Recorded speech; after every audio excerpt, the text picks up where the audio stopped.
আসসালামু আলাইকুম। আজকে আমরা একটা টাইপ নিয়ে একটু কথা বলবো, সেটা হলো জারণ বিজারণের ম্যাথ। গত ক্লাসে আমাদের এই টাইপটা পড়ানো হয়েছিল ঠিকই, কিন্তু রেকর্ড হয় নাই। এই টাইপটার নাম হলো জারণ বিজারণের ম্যাথ। যদিও এই ম্যাথ যদি পরীক্ষাতে আসে, স্কিপ করা ছাড়া উপায় থাকে না, কারণ ক্যালকুলেটর ছাড়া ম্যাথটা করাটা আসলে খুবই টাফ ব্যাপার। মানে এই ম্যাথটা এমন বড় থাকে যে ক্যালকুলেশন আসলে কঠিন।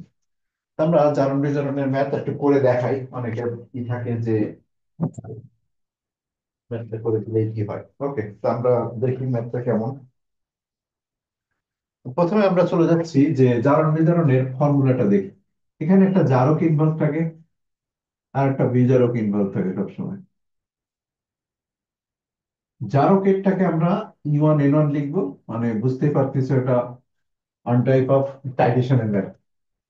এখানে এটা কি জিনিস আমরা আগে বারবার বলছি যে এটা হলো আমাদের সেই তুল্য সংখ্যা। এটা কি জিনিস? এটা হলো তুল্য সংখ্যা। কার তুল্য সংখ্যা কত আশা করি সবার জানা আছে। আর এনটা হলো মোল সংখ্যা। যদি ভরে দেওয়া থাকে এনটাকে W/M লিখবো, আর আয়তন ঘনমাত্রায় থাকলে এটাকে VL/S লিখবো। VL লেখার কারণ কি? যে এটা লিটার। তুল্য সংখ্যাগুলো একটু রিভাইন্ড করি। যেমন যদি KMnO4 বলি, জারক আমাদের দুইটা কাজে লাগে শুধু। জারক হিসেবে যদি KMnO4 আসে, এই KMnO4 এর তুল্য সংখ্যা হলো 5।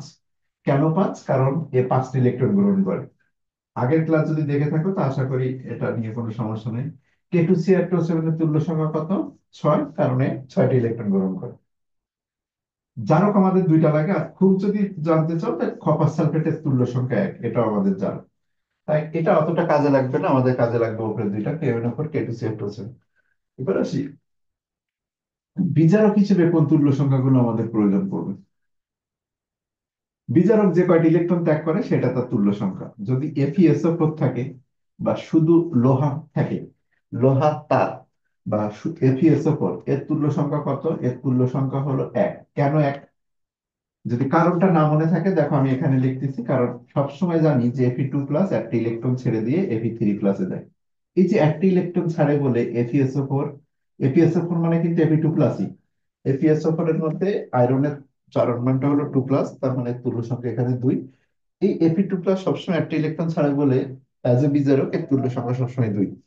এই সরি, এর তুল্য সংখ্যা সবসময় 1। আর বিজারক হিসেবে আমাদের আর কি কাজে লাগতে পারে? মোস্ট অফ দ্য টাইম এটাই থাকে। H2O2, এটা দুইটা ইলেকট্রন ছাড়ে বলে তুল্য সংখ্যা 2। H2C2O4, এটাও দুইটা ইলেকট্রন ছাড়ে বলে তুল্য সংখ্যা 2। এই কয়টা জিনিস আমাদের কাজে লাগে। আর একটা যদি লিখতে চাও, Na2H2O3, আয়োডোনীতি আয়োডিনীতি ম্যাথ থাকলে এটা কাজে লাগে। এটা তুল্য সংখ্যা 1। এত কিছু যদি তোমার না মনে থাকে আমি তিনটা বলে দিই, কারণ ম্যাক্সিমাম টাইম তোমার শুধু এই তিনটা ম্যাথই থাকবে, এইটা এইটা আর এইটা, এই তিনটা মনে রাখো, আর বাকিগুলো লাগে না। তুল্য সংখ্যা এটা K-4 5, K2Cr2O7 6, FeSO4 থাকলে তুল্য সংখ্যা কত? 1। এখন আসা যাক, এই তিনটা জিনিস যেহেতু আমাদের বারবার আসে, এই তিনটা জিনিসের ভর আমাদের মুখস্থ রাখতে হয়। K-4, K2Cr2O7 আর FeSO4, এদের ভরগুলো অবশ্যই মুখস্থ। তাহলে আণবিক ভর যে তিনটা আছে এই তিনটা একটু আমরা মুখস্থ রাখবো। আণবিক ভর, আণবিক ভর যদি K-4 থাকে, এই K-4 এর আণবিক ভর হলো 158। ঠান্ডা মুখস্থ থাকতে হবে, তাহলে কাজ করা যাবে। আণবিক ভর হিসেবে যদি আমাদের সামনে K2Cr2O7 আসে, এটার আণবিক ভর হলো 294। আণবিক ভর যদি আমাদের সামনে FeSO4 আসে, এটার ভর হলো 152। এই তিনটা আণবিক ভর অবশ্যই আমরা মুখস্থ রাখবো। এবার আসি, এখান থেকে যদি আমাদের প্রশ্ন আসে, প্রশ্ন কিভাবে থাকবে। মেডিকেলের তিনটা প্রশ্ন আসে, আমরা সেই তিনটা প্রশ্ন সলভ করে দেখাই দিই।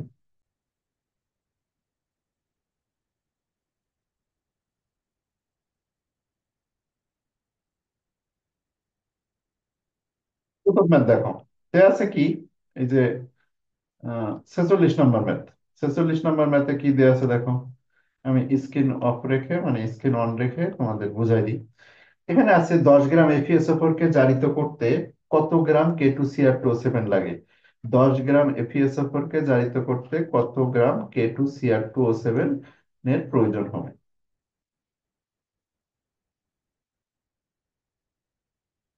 তাহলে এক পাশে আমাদের এফিএসও ফোর, দেখো আমাদের একটা জারক একটা বিজারক, তো যে কোনো একটাকে তুমি এফিএসও ফোর, আর একটা আছে হলো K2Cr2O7। এখন যে কোনো একটাকে আমরা কি লিখবো, যে কোনো একটাকে আমরা E1N1, আর একটাকে লিখবো হলো E2N2। তার তুল্য সংখ্যা কত একটু আগে লিখলাম, এফিএসও ফোর এর তুল্য সংখ্যা 1।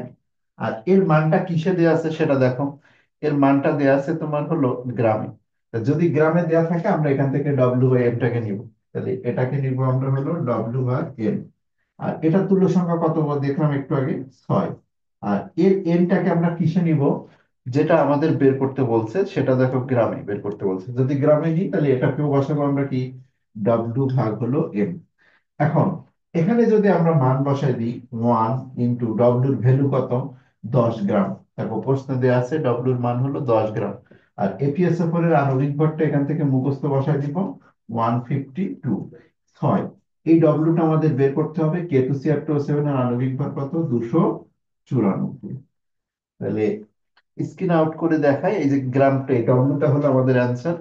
যদি আমরা এখন এই স্ক্রিন আউট করে দিই, না তো অনেকে দেখতে পাচ্ছে না। ওকে, তাহলে এই হলো আমাদের কাজ, যে এফিএসও ফোর 10 গ্রাম দেওয়া আছে, আর K2Cr2O7 কত গ্রাম লাগবে, মানে 10 গ্রাম এফিএসও ফোর কে জারিত করতে কত গ্রাম K2Cr2O7 লাগবে। এক পাশে E1N1, এক পাশে E2N2 লিখছি। এনটা কিভাবে নিব, ভরে যদি দেওয়া থাকে W/M, এটা ভরে বের করতে হবে বলে W/M। এটা তুল্য সংখ্যা 1, এর তুল্য সংখ্যা কত, 6, বসাই দিলাম। ডব্লিউটা দেওয়া আছে 10 গ্রাম, আণবিক ভর 152। ডব্লিউটা আমাদের বের করতে হবে, এটা 94। এখন এই ক্যালকুলেশনটা দেখো যথেষ্ট জটিল, 10/152, 6/294। এই কারণে এই ক্যালকুলেশনটা করাটা ক্যালকুলেটর ছাড়া নেক্সট টু ইম্পসিবল, কারণ 3-4 মিনিট সময় লাগবে। কারণ 3-4 মিনিট যদি তুমি ভাগটা গুনটুন করে বের করো, তবুও তোমার অনেকটা লস। এই কারণে আমি বলি কি, যদি 10 গ্রাম এফিএস উপর যদি তোমার থাকে, এই প্রশ্নের অ্যান্সার W3.23 আসে। এটা মুখস্থ রাখলেই ভালো হয়। আর প্রশ্ন আসলেই 10 গ্রাম দিয়ে আসে, আর 10 গ্রাম দিয়ে যদি আসে তাহলে অ্যান্সারটা 3.23 হয়। যদি করে দেখো তাহলে দেখো ওইটাই আসবে। আমি যদি ক্যালকুলেটর চেপে দেখাই তোমাদের, এখানে হলো 10 × 294, নিচে হলো 152 × 6। তাহলে এটা যদি করে দেখো তাহলে কত আসে, 3.23 আসে, এই যে ডব্লিউ। তাহলে যদি 5 গ্রাম থাকতো তা কত আসতো, যে 5 গ্রাম এফিএসএফোর কে জারিত করতে, তাহলে এর অর্ধেক হয়ে যাবে। তো এই একটা মান মনে রাখো তুমি, যে 10 গ্রাম থাকলে 3.23 আনসার হয়। তাহলে যদি বলতো যে 5 গ্রাম এফিএসএফোর, তাহলে এর অর্ধেক হবে 1.62। তাহলে এই জিনিসটা তোমার কিন্তু মুখস্থ রাখাটাই বেটার। কোন দুইটা ম্যাথ মুখস্থ রাখবো আমি বলে দিচ্ছি একটু পরে। তো 10 গ্রাম এফিএসও4 দিয়ে যদি কত গ্রাম K2Cr2O7 জারিত হয়, তাহলে অ্যান্সার হবে 3.23 গ্রাম। এবার আসা যাক, যদি এখানে আমাদের K-বেনোফোর বলছো, ধরো প্রশ্নটা একটু আগে আমাদের কি করলাম, আমরা 1 নম্বর প্রশ্নটা এটা সমাধান করলাম, যে 10 গ্রাম এফিএসও4 কে জারিত করতে কত গ্রাম, জারিত করতে কত গ্রাম, কত গ্রাম K2Cr2O7 প্রয়োজন। তাহলে এটার অ্যান্সার আমরা মুখস্থ রাখবো ঠাটা। এর অ্যান্সারটা ঠাটা মুখস্থ রাখলাম কত, যে এর অ্যান্সার হলো 3.23। আমরা লাকি চান্স নিব, কারণ এই ম্যাথ ক্যালকুলেশন সম্ভব না বলে পরীক্ষার সময় সব সময় এইটাই থাকার পসিবিলিটি বেশি, কারণ 10 গ্রাম দিয়ে এটাই ম্যাথটা সব থেকে বেশি দেয়। সুতরাং এটার অ্যান্সার আমরা মুখস্থ রেখে দিব, যে এটার অ্যান্সার হলো 3.23 গ্রাম। এবার আমি বললাম কি, 2 নম্বর আর একটা ম্যাথ আমরা মুখস্থ রাখবো, সেটা হলো 10 গ্রাম এফিএসও4 এটাকে জারিত করতে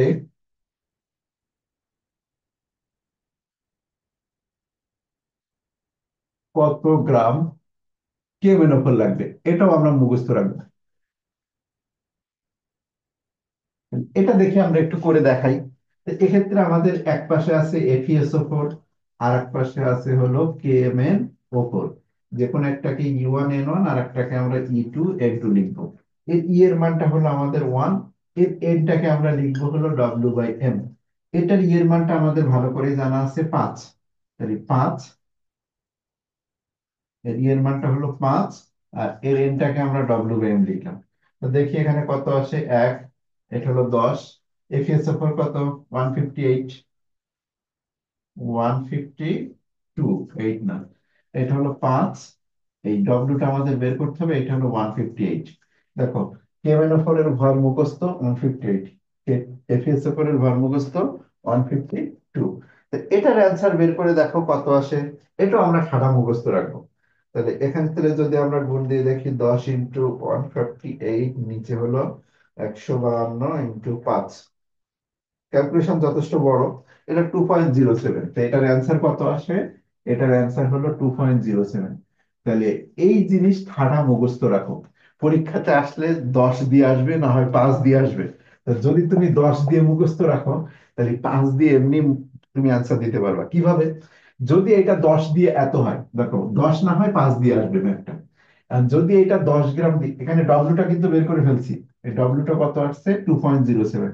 আমি ডব্লিউ সমান লিখলাম না, এই শেষে লিখে দাও ডব্লিউ সমান 2.07।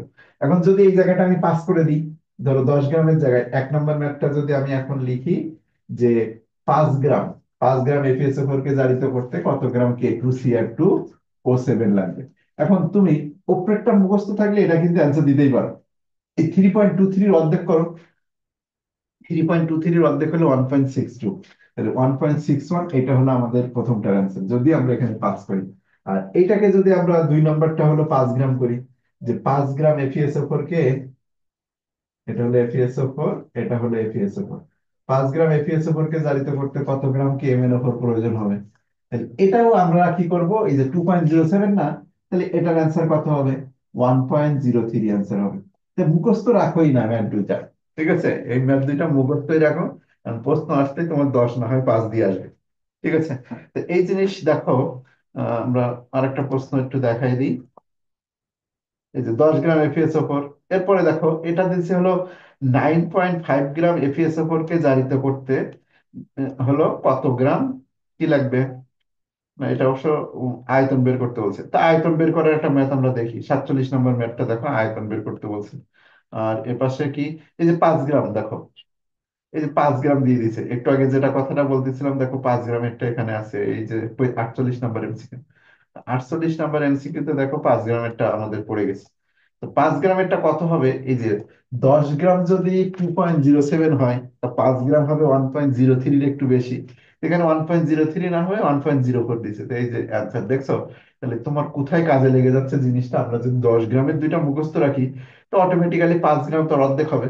তো ওইটা যদি 2.07 হয়, এটা হবে 1.03। তার মানে এই ম্যাথ দেখো আমরা আন্দাজে অ্যান্সার দিতে পারতাম। আন্দাজে মানে আমাদের মুখস্থ থেকে আমরা অ্যান্সার দিতে পারতেছি, কিন্তু এর ক্যালকুলেশন যদি তুমি করতে যাও, ক্যালকুলেশন কিন্তু নেক্সট টু ইম্পসিবল, 3-4 মিনিট চলে যাবে। এই কারণে এটা মুখস্থ রাখতে হয় অ্যাডমিশনের জন্য। ক্যালকুলেটর থাকলে কোনো সমস্যা ছিল না, করাই যায়।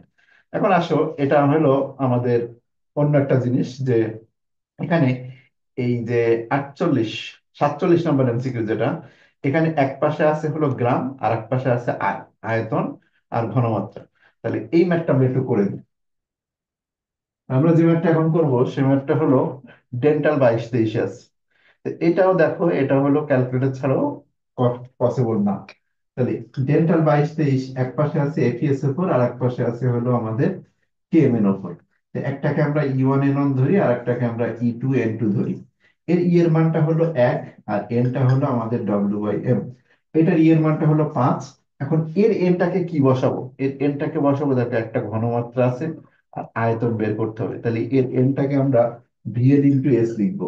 মনে আছে কিনা, এন এর মান দুই ভাবে লিখতে হয়, একটা হলো W/M, না হয় VL/S। যদি গ্রামে থাকে আমরা W/M লিখবো, যদি আয়তন ঘনমাত্রায় থাকে আমরা VL/S লিখবো। তো এখন যদি আমরা মানগুলো বসাই দিই, এটার মান যদি বসাই, এখন 1, ডব্লিউর মান হলো 9.5, এটার আণবিক ভর কত? 152। এর 5 লিটার, লিটারে আয়তন বের করতে হবে। তো লিটারে এটার আয়তন কত দেখো, কত এমএল, কত এমএল আমরা পরে বের করি, আগে লিটারে আয়তন বের করে নিই। এস এর মানটা আমাদের এখানে কত? 1। তো এই ক্যালকুলেশন দেখো, এটাও বেশ জটিল একটা ক্যালকুলেশন। এখান থেকে যদি আমি ক্যালকুলেশনটা করি দেখি, তাহলে 9.5, মানে কোনো কাটাকাটি করার অপশন নেই, এমন ভাবে দিছে কাটাকাটি করা যাচ্ছে না। 5 × 152 কত আসে? 0.0125। এখান থেকে আমাদের যে ভিএল এর মানটা আসছে, ভিএল এর মানটা কত আসছে সেটা দেখো, ভিএল এর মানটা আসছে হলো 0.0125 লিটার।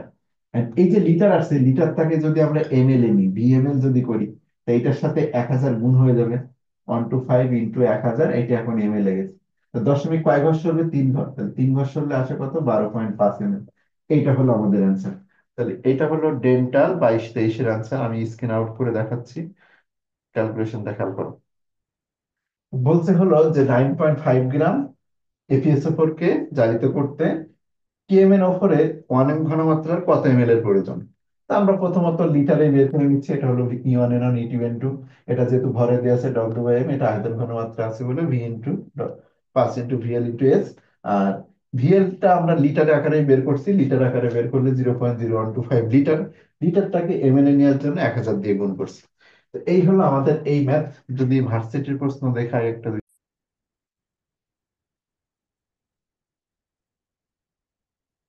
একটু আগে আমি তোমাদের বলতেছিলাম যে আমরা এই ম্যাথ মুখস্থ রাখবো, মুখস্থ রাখলেই আমাদের সুবিধা। এই যে দেখো, এখান থেকে মুখস্থটাই আমাদের যে কাজে লাগে তার একটা প্রমাণ আমরা আবারও পাবো। এখন এই যে মুখস্থ যে কাজে লেগে যায় সেটা আবার প্রমাণ পাবো। এই যে 31 নম্বর ম্যাথ দেখো, 10 গ্রাম ফেরাস সালফেটকে সম্পূর্ণ জারিত করতে K2CR2O7 এর পরিমাণ কত? তা আমরা মুখস্থ রাখছি। আর এটা হলো মেডিকেলেও আসছে, দেখো মেডিকেলে এই যে একটু আগে যে প্রশ্ন দেখাইছিলাম মনে আছে? দেখো রিপিট প্রশ্ন যে হয় না, এটা দেখো, এই যে মেডিকেল ডেন্টাল 23-24, এই ম্যাথ হলো রিপিট নিচে কার থেকে দেখছো? এই ম্যাথ রিপিট নিচে হলো কাদের থেকে? এই যে এগ্রি 19-20 থেকে রিপিট নিচে। তো এই যে 31 নাম্বার আমরা এটা মুখস্থ রাখছি, অর্ধেক যেমন বোর্ডে লেখাও আছে। যদি এফিএসএফ 10 গ্রাম হয় তাহলে K2CR2O7 3.23, তাহলে অ্যান্সার হলো বি নাম্বারটা। এর পরেরটা দেখো, একই প্রশ্ন, এই সাস্টে 19-20তেও ছিল। তো এটাও অ্যান্সার কত? 3.23 মুখস্থ। আর এটা যদি কেএমএন/ওপর হতো আমরা কি করতাম? কেএমএন/ওপর হলে এটাকে বলতাম 2.07। তাহলে মুখস্থ ম্যাথ, ম্যাথ কে আর দিছে? ম্যাথ আর দেয় না। এই যে 6 গ্রাম আছে। এই আর ইউতে দেখো যে এখানে 5 গ্রামেরটা যদি আমরা গেস করতে পারি, তো 6 গ্রামেরটা কিন্তু বের করা আমাদের জন্য কোনো বিষয় না। দেখো এটাও যে আমরা হলো বের করে ফেলতে পারি, যে এটা আর ইউ 22-23। তো এখানে আমরা 5 গ্রাম এফিএসও এর জন্য করছি। এখানে দেখো যে 10 গ্রামের জন্য আমাদের মানটা কত? 10 গ্রাম এফিএসও আর দিছে কি এর সাথে? K2CR2O7। তো এই জিনিসটা যে আমরা বের করতে পারি এটা দিয়ে গেস করে, সেটাও দেখো। 10 গ্রামের জন্য আমাদের অ্যান্সারটা কত আসে? 3.23। ওই যে অ্যান্সার কত? 3.23। তাহলে 5 গ্রামের জন্য আমাদের অ্যান্সারটা কত হবে? এর অর্ধেক, 1 পয়েন্ট কত? 1.61। এখন যদি এখানে 6 গ্রাম হয়, তো 1.61 থেকে একটু বেশি হবে। তো 1.61 এর একটু বেশি দেখো তো কোন অপশনটা? এটা কি 1.61 এর থেকে বেশি? না, এটা অনেক বেশি, 3.80। এটা 5.45, এটা হবে না, একমাত্র দেখো ডি নাম্বারটা হয়। তা যদি তুমি এই দুইটা ম্যাথ মুখস্থ রাখো, তুমি কিন্তু এমনি অ্যান্সার দিতে পারবে। জারণ বিজারণের ম্যাথ আমি বলি কি, যে দুইটা মুখস্থ ম্যাথ, দুইটা শুধু সিম্পলি মুখস্থ রাখো। যে 10 গ্রামের জন্য 3.23 যদি K2CR2O7 হয়, আর যদি KMNO4 হয় তা 2.07। এবার বাকিটা ওদের মানে ওদের বাট লাগাই দেওয়া, একটা বলে না হিন্দিতে, যে ডাবিং করা মুভিতে। তো ওদের হলো যে তোমরা ক্যালকুলেশন দিয়ে আমাকে ঝামেলা করবে, আমি মুখস্থ করে আসছি। দুইটা মুখস্থ রাখবো, এমনি ওদের ম্যাথ দিলে আমরা পেয়ে যাবো। ওকে, এবার দেখো এরকম যদি ম্যাথ থাকে আমরা সেগুলো যে পাই ওই দুইটা দিয়েই, সেটার প্রমাণ। আচ্ছা, আর নাই, আর ম্যাথ দেয় নাই, ম্যাথ দেয় কম। কারণ বুঝোই তো যে এই জিনিস কিন্তু ক্যালকুলেটর ছাড়া সম্ভব না, ক্যালকুলেটর ছাড়া সম্ভব না। এই যে 26 নম্বর দেখো, 5 গ্রামেরটা পড়ে গেছে, এই মুখস্থ একদম। 26 নম্বর দেখো, 26 নম্বর এই যে আমাদের মুখস্থ পড়ে গেছে। 5 গ্রাম এফিএসএফোর কে জারিত করতে কত গ্রাম K2CR2? তোমার বললাম যে 10 আর 5 থাকে, রেয়ার কেসে 6 যদি দিয়ে দেয়, তার 5 থেকে আমরা বুঝতে পারবো 6 কত হবে। তো এটা কত হবে? 10 গ্রামের জন্য আমাদের অ্যান্সার 3.23। তাহলে 5 গ্রামের জন্য অর্ধেক, 1.4, এই সরি 1.6, 1.61। এই যে 1.61 দেখো, 1.61 অ্যান্সার পড়ে গেছে। তো এটা হলো আমাদের মুখস্থ জিনিস। ওকে, আর আছে ম্যাথ? আর মনে হয় নাই। এই 31-32 তো বললামই।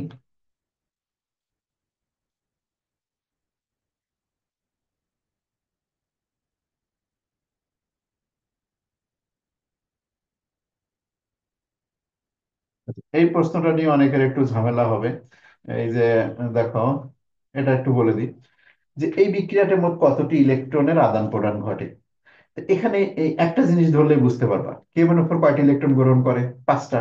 তাহলে 2 দিছে মানে কয়টা, 10টা। এই সব এমসিকিউ গুলো খুবই ইজি যদি তোমার বুদ্ধি থাকে। তা তুমি খুব সহজে যে আরে কত বিশাল একটা কিছু জিনিস দিয়ে দিছে, কিন্তু আসলে কিছুই দেয় নাই। তুমি একটা জায়গা থেকেই বুঝতে পারো যে K1 5টা ইলেকট্রন গ্রহণ করে। তাহলে 2 দিছে মানে কয়টা, 10টা, তাহলে অ্যান্সার হবে 10। বুঝতে পারছো, একদম সিম্পল এমসিকিউ কিন্তু। আর ম্যাথ দেয় নাই, আর ম্যাথ নাই। আচ্ছা, এই প্রশ্নটা বলা হয় নাই। দেখো এই প্রশ্নটা হলো, আমি যদি একটু অ্যান্সার দিয়ে দিই, Na2S2O3 জারিত হয়ে Na2S4 রূপান্তরিত হয়, প্রথমটির একটি সালফার কতটি ইলেকট্রন ত্যাগ করে? এই প্রশ্নটা এখানে এরা ভুল দিয়ে রাখছে। এটার অ্যান্সার কি হবে আমি একটু দেখাই। দেখো Na2S2O3 এর বিক্রিয়া তোমাদের গতদিন আমি দেখাইছিলাম। প্রথমত Na2S2O3, এটা হলো আমাদের কোশ্চেন। এটা হলো কি উৎপন্ন করে সেটা দেখো। অম্লীয় মাধ্যমে জারক বিজারকের জারণমানের যে সমতা, সেখান থেকে প্রশ্নটা করছে। Na2S2O3 সবসময় চলে এই যে উৎপন্ন করে হলো Na2S4O6 তৈরি করে। এখন এইটাতে সালফারের জারণ মান হিসাব করো তুমি এক্স দিয়ে, যদি না পারো এক্স দিয়ে বের করো। এক্স দিয়ে বের করো। আর এখানে অক্সিজেন হলো -2 × 3 = 0, তাহলে এক্স দিয়ে বের করলে দেখবা এখানে 2 আসবে। তাহলে এখানে সালফারের জারণ মান হলো +2, +2 আসবে। আর এখানে যদি এক্স দিয়ে বের করো, 6 × 2 = 12, থেকে 2 বাদ দিলে 10, 10কে 4 দিয়ে ভাগ দাও, +2.5। আর যদি তুমি না বোঝো আমি কিভাবে শর্টকাটে করলাম, তুমি না যদি বুঝতে পারো তাহলে এক্স দিয়ে বের করে নাও। এখানে সালফারের জারণ মান 2, এখানে সালফারের জারণ মান 2.5। তাহলে যদি আমরা দেখি যে সালফার এখানে 2 থেকে 2.5 গেছে, তাহলে মোট এখানে আমাদের সালফার হলো 4টা, তাহলে এখানে একটা 2 দিয়ে 4 করে নিলাম। এখন কথা হলো যে একটা সালফার কয়টা ইলেকট্রন ছাড়ছে, তাহলে একটা সালফার ইলেকট্রন ছাড়ে।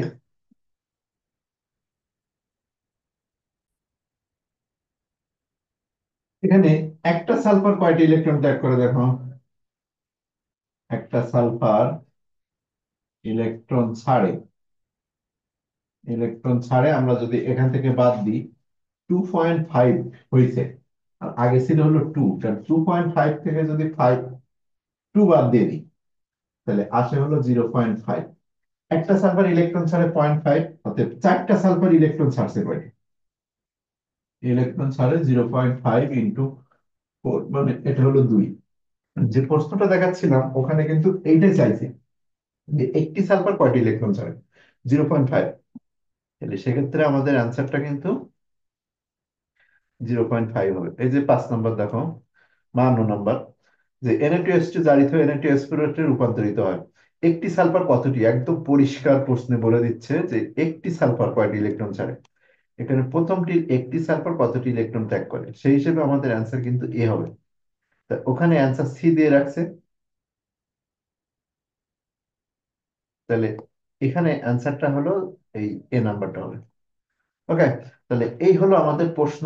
আমাদের মেডিকেলের প্রশ্ন দেখলাম, ভার্সিটির প্রশ্ন দেখলাম, অর্থাৎ জারণ বিজারণের ফুল ম্যাথ সলভ দেখলাম। আর একটা জিনিস একটু বলা মনে হয় ভুল হয়ে গেছে, ওই যে আহ আন্তঃহ্যালোজেনের যৌগের জারণ মান নির্ণয়টা, এটা একটু স্কিপ হয়েছে, এটাও বলে দিই।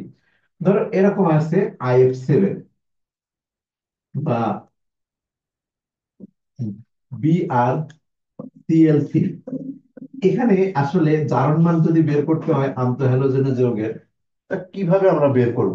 মানে আমরা সবসময় জেনে আসছি যে গ্রুপ 17, যে ফ্লোরিন, ক্লোরিন, ব্রোমিন, আয়োডিন, এই যে এগুলোর প্রত্যেকের জারণ মান আমরা জেনে আসছি হলো -1।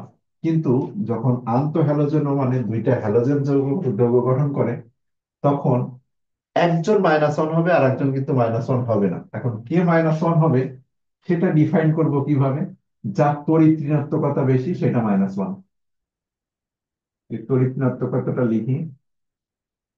তড়িৎ ঋণাত্মকতা, ফ্লোরিন হলো সব থেকে বেশি 4, ক্লোরিন হলো 3, ব্রোমিন হলো 2.8, আয়োডিন হলো 2.5।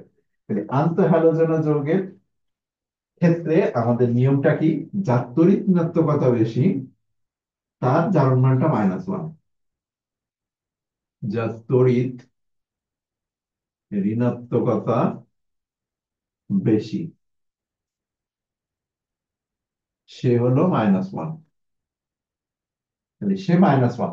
তাহলে IF7 এ যদি আমরা দেখি যে IF7 এ কাজ জারণ মান কত, তো এখানে যেহেতু ফ্লোরিনের তড়িৎ ঋণাত্মকতা বেশি, ফ্লোরিনটা হলো আমাদের -1, আর আয়োডিনের জারণ মানটা আমাদের এক্স দিয়ে বের করতে হবে। তাহলে এক্স, ফ্লোরিন হলো -1 × 7 = 0। তাহলে x - 7 = 0, x = +7।